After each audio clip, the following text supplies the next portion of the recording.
One of the most famous murders in New York City history was the 1964 stabbing death of a young Queens woman by the name of Kitty Genovese. Genovese was chased by her assailant and attacked 3 times on the street over the course of half an hour, as 38 of her neighbors watched from their windows. During that time, however, none of the 38 witnesses called the police.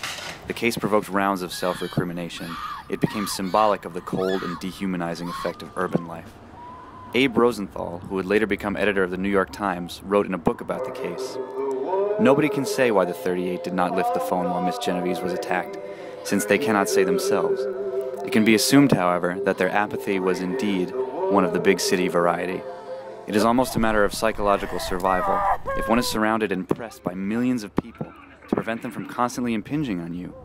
And the only way to do this is to ignore them as often as possible. Indifference to one's neighbor and his troubles is a conditioned reflex in life in New York, as it is in other big cities.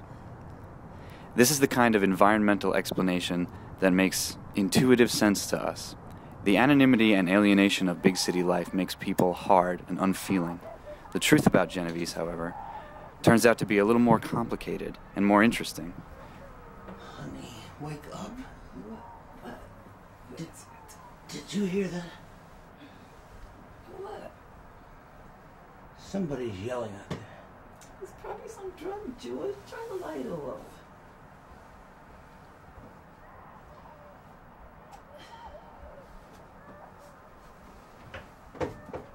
What are you doing? Shh.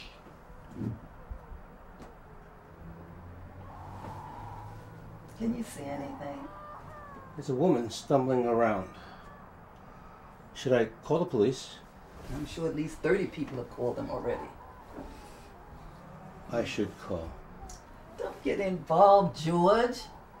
You call the cops and you'll be up all night long. You gotta go to work in the morning. Now come back to bed.